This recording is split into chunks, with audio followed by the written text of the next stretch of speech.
but he was in the streets way before he was in the booth, and they caught up to him in a brutal way. From having 100 goons breaking into houses to allegedly catching ops and drive-bys, this is the wild story of Wizdawizard. Not much is known about Wiz's early life, but we do know that he started taking losses in the streets at an early age. In 2016, his older brother Wajib was walking down the street in Hollandale Beach, Florida, when someone started letting off shots at him and his homie. Wajib and the other dude took off on foot and tried to escape. A woman who lived on the street heard them screaming for help and called 911, and Wajib and his homie were both rushed to the hospital. His friend managed to survive getting hit up, but Wajib tragically died at the hospital. By the time Wajib was killed, Wiz was already active in the streets. Back in 2015, he was arrested at 17 years old for burglary, aggravated assault with a deadly weapon, grand theft, and resisting arrest. According to the police, Wiz was the leader of a crew that would break into houses in the middle of the day and snatch whatever they could carry out. They was moving crazy in the streets, to the point where they parked their whips in the driveways of the houses they would rob. Wiz was only 17, but he was allegedly running a crew of over 100 goons who were kicking in doors all over Broward County. But after Wajib died, Wiz went even deeper into the trenches. 1 year after Wajib was killed, Wiz allegedly went looking for a dude named Denzel Williams. According to Williams, he was walking down the street and stopped to take a piss on the house, and that's when he noticed a black Nissan following him. He turned around to see who it was, and he told police that Wiz was in the whip and up to strap at him. Wiz allegedly started letting off shots, but Williams was able to duck out of the way and made it out of the situation without getting hit. After the shooting went down, Williams went straight to the cops and told them Wiz was the one who tried to take him out. According to Williams, Wiz had been following him in the same whip a few days before and wanted to kill him because he thought he had something to do with Wajib's death. Williams was able to pick Wiz out of a photo lineup, and that's when Wiz got hit with a charge for attempted murder. It took years for the case to go to trial, and the only witness didn't live long enough to step foot in the courtroom. Denzel Williams was going to testify against Wiz and could have helped put him away for decades, but that's not how the story played out. In August 2020, he was standing outside of his home in Florida when a shooter pulled up and started letting off shots.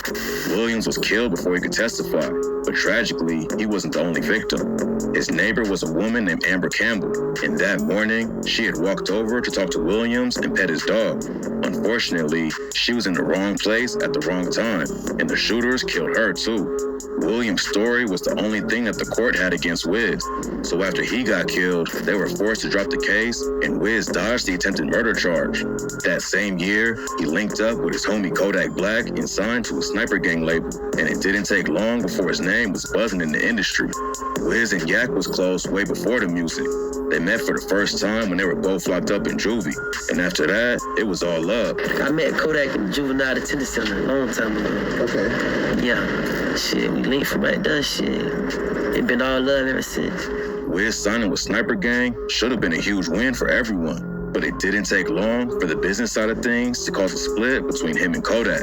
Apparently, Kodak only signed Wiz for $30K, and the contract is where all the issues started. I ain't even know I signed for $30,000. The whole time I signed for $30,000, I ain't even know it. They went back and forth on social media about it, and eventually Wiz said he just wanted to buy himself out of the contract. Wiz had $100K in cash ready to hand over and be free, but apparently Kodak was mad over the whole situation and had blocked him. Kodak clapped back and said, "I'm scared of you police-ass niggas." He also aired out Wiz for putting everything on social media. He said they still had mutual homies they could link up through, but Wiz was just trying to get clout online. Fans thought the situation was getting heated, but Wiz hopped on IG Live and said there wasn't any real beef and it was all just business. But yeah, man, me and bro, like, that's my nigga though, man. We ain't no crazy shit, man. Like I said, if it was that deep with a phone, it ain't no crazy shit. It's just, at the end of the day, business is business. But before they could squash everything and get back to making music, something insane went down that shocked everyone. Early in the morning, on September 17th, 2021, someone was walking their dog near an abandoned house in Hollandale Beach. There hadn't been any gunshots or anything going off in the night, which made what they found even more shocking. Underneath a yellow tarp in front of the house, the dog walker found Wizdawizard's dead body. According to the police, he had been beaten and probably died somewhere else. But then the killers dumped his body in his neighborhood. After the news broke, a bunch of crazy rumors started flying about his death. An alleged text message from someone who saw his body went viral, which led to everyone thinking Wiz's head had been cut off and his body was all chopped up. The cops never said anything about it though, and it sounds like the rumors just got out of hand. What's clear though is that somebody really wanted him dead, and they wanted to send a message too. Killing him and dropping him off just a few blocks away from where his older brother died didn't just happen randomly. But right now, nobody knows who's actually behind the hit. Early payday, fee-free overdrafts, no monthly fee. Chime, the #1 most loved banking app. These cheese-it buns are so cheesy, airy, and puffy. How'd you do it? The Pasteurizer 5000. Anything can be craveably puffy. Cheese-it puffed. Defy your cheese expectations.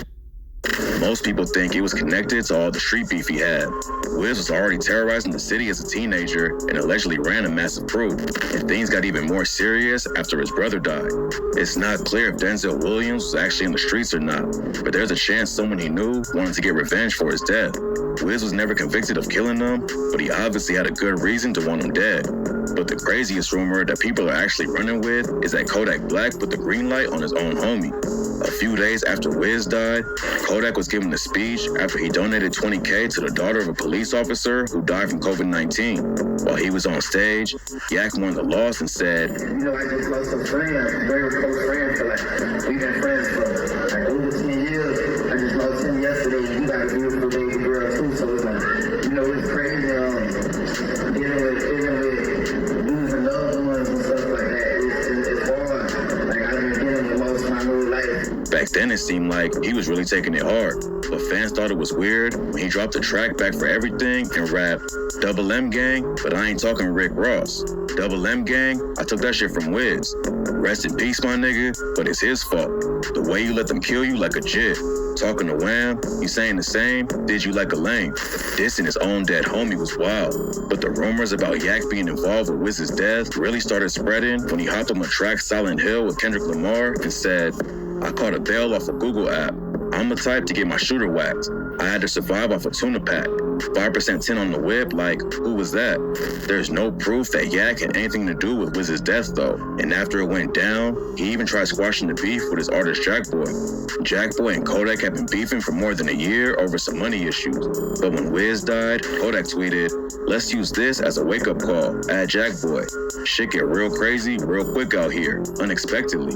And fuck this distance love, nigga. Come give me a hug, nigga. Unfortunately, it ain't work out, though. And Jackboy said, I would put up $2 million right now to fight Yak in the ring on some Jake Paul shit. That man ain't gonna do that. What the fuck? Kodak might have issues with some of the dudes on his label over money, but it don't seem likely that he would have put the green light on Wizdawizard.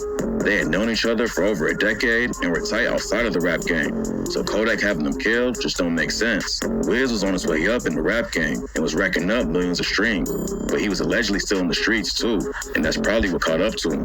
Unfortunately, he never had the chance to blow up like Kodak and leave all the drama behind, and Florida lost another